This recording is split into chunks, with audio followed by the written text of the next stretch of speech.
My name is Dixie Rolette Jeffrey. I am a certified coach and I am passionate about mental health.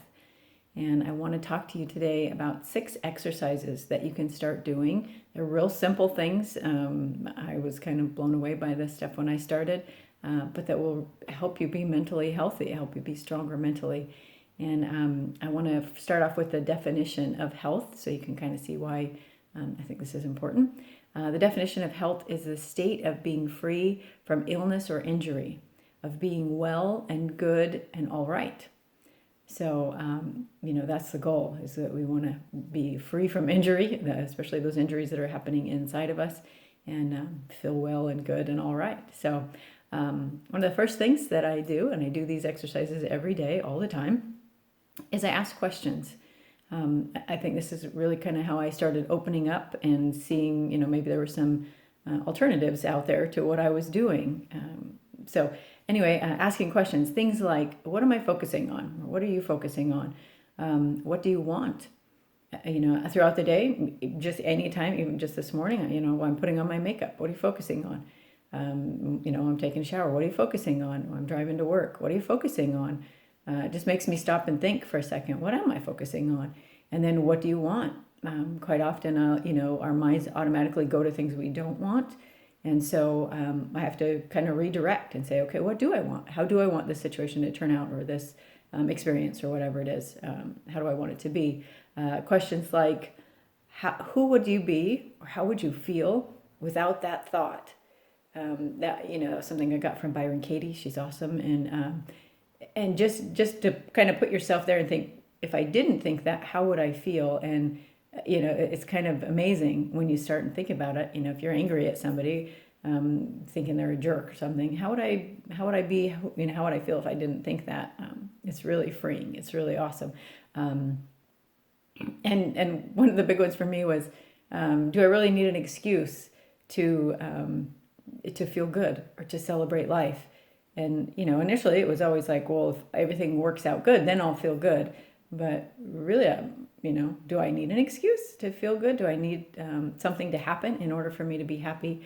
So just started questioning, asking yourself those questions. And I really encourage you, like, all of these things are practices. If you're like me, they were not normal, natural things that I did on my own. I had to start practicing them. So it's not going to be, an automatic thing. Whenever you remember about this, just start practicing it, and think of it as a practice. It's just like a physical exercise. To me, these are just like physical exercises. And if you haven't done a jumping jack in a long time, you try to do one, it feels really awkward.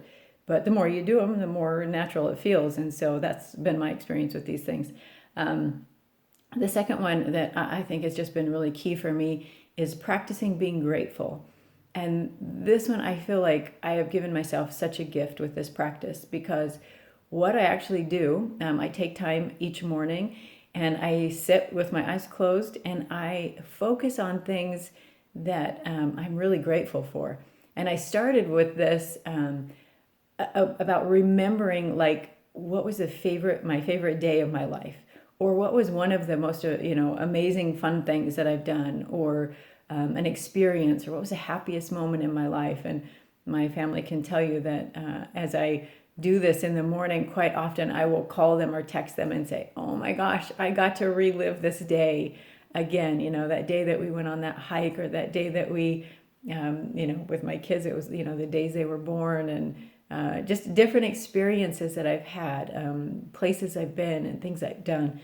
I'm able to relive those in the morning, and it's wonderful, and I'm so grateful for them, and it starts, to just create a sense of gratitude in me. And when I first started, I would kind of stretch, like, what am I grateful for? I don't know.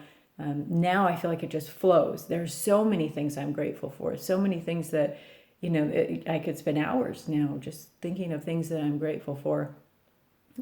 But in the beginning, even if it's just something like, thank you that I had that experience, or I met that person, or had that day, or whatever it is. But really allow yourself that time to just focus and remember, ask yourself, what was the happiest day of my life? When have I been really happy? And what was I doing? And where was I? And who was I with? And for me, it's been like I get to relive those again. I get to have those awesome experiences again. So it's been really neat. The third thing, again, all of these I feel like are key to me, and I have more, but I wanted to keep this under 10 minutes, so I had to cut down. But one thing that was really key for me was interrupting. So what I mean by that is when we're in autopilot and when we're going about our lives just doing our stuff that we always do, we have thoughts that just pop in all the time, feelings and stuff that go along with our thoughts. And what I started doing, first of all, I kind of became aware of this. There's a book that's called As a Man Thinketh, and it was written back in 1903, and it's a little short book. When I started on this journey, I really couldn't absorb much. I couldn't learn much, so I'd get these big old books, and I just couldn't stick with it. I couldn't read them. So I started with simple. So anyway, As a Man Thinketh, I highly recommend it. And in that book, he describes your mind as a garden, and that the thoughts and the different things that we let come in, it would be like, this is your garden. Are you going to keep these things in there and and allow them to grow and things like that? And so I really started picturing, my mind or, somewhere inside of me, like this garden.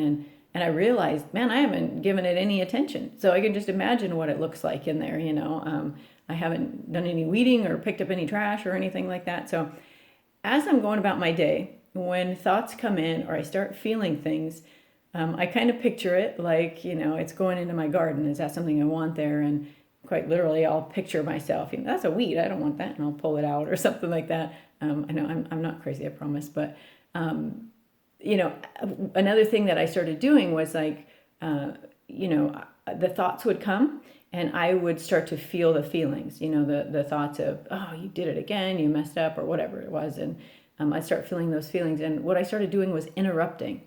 And I learned about this, Tony Robbins talks about it in a lot of his materials, but, I'm going along and all of a sudden this is coming. And I thought, what am I doing? I don't want to feel that way. That's not something I want in my life, in my garden. Recognizing that, I don't have to keep everything that's coming. Those the thoughts that are going on, they're not mine. They I didn't ask for them. They just showed up. And so I can choose, am I going to keep this or get rid of it? And I actually kind of got drastic with this because with going in and out of depression, I remember waking up one morning and just feeling down, feeling like there were clouds over me again. And I was like, I don't want to feel this way. This is not, I want to be happy. And so I actually said right out loud, you know what, this is bullshit. And I'm not feeling like this anymore. And I got up and I kind of started doing some little silly things to try to, just snap myself out of it, to say, no, I don't have to just accept everything that's coming in. I get to make a choice. So to me, that's called interrupting. And throughout the day, if a thought comes in, oh, that person doesn't like you, I'll just, I'll do something that kind of makes me, like, interrupts it. Something as simple as a smile or, a fist pump or anything that's just like, no, I don't want that. It's interrupting it. Anyway, the fourth thing that I do is I practice smiling. And I know this might sound silly to a lot of you, but when you are depressed, when you are having a hard time, smiling is not easy and you definitely don't feel like doing it. So when I started, one of my first goals was I want to smile more. And I'm not sure why, but I just knew like there's something about smiling. So I started practicing it. And, sometimes I feel like I'm losing my mind because like when I'm in my car and I'm driving and I think, when was the last time I smiled or, are you smiling? And I just practice smiling. When I go into work, I practice smiling and just throughout the day, just practice smiling. And it makes you feel better. It's kind of interesting, but again, it's a practice. It's something that you're going to need to work on. You're going to have to think about to do it. Pretty soon it will come natural, but initially it's definitely a practice. Number 5, really, really, really important to me. This was kind of mind-blowing. I got this from my coach, my life coach, Laura, who's wonderful. And what I've started doing is every day, and in events that I'm nervous about or anxious about, I set intentions. And what this looks like is like before I start my day in the morning, I stop and I just think, okay, what do I need to do today? What's going to happen? What do I know about, right? That's going to be going on. And I'll close my eyes and I'll picture myself there. I'm a training supervisor at work, so I do a lot of trainings, and I'll picture myself in the classroom and there's people there and how is it going and what are we doing? And I picture myself smiling. I picture myself being kind and nice, and that it be, be a good environment and those kind of things. One of the things I had to start practicing was for all those unknown things that are happening, right? I didn't know what was going to happen. So I started setting intentions about that. Okay, when something happens that I wasn't anticipating, how do I want to respond? How do I want to be in that situation? And I just set those intentions before I go, and it's been incredible. I remember going on trips to visit my family, and I would go home and I would be praying before, please don't let me get depressed, don't let me get my feelings hurt, don't let anything happen, because I don't want to be miserable while I'm there.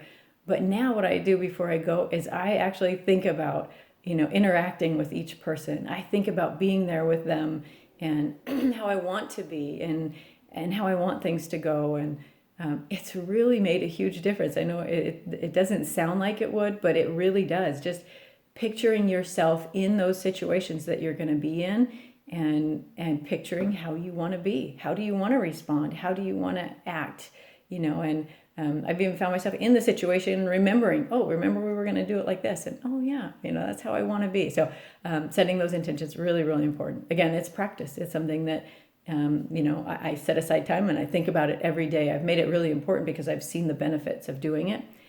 And then the last one, I'm trying to talk fast, is breathing, and just really taking in oxygen. Everything in your body works on oxygen. Your brain, your heart, all your cells, your skin, everything needs oxygen. So it's kind of like gas in your car. To just allow your lungs to feel completely full of air, let it sit there for a few minutes, and then breathe it out. I've gone over my time, but just wanted you to know, here's some practices, and I hope they help you like they have me, and I hope you have an awesome day. Thank you.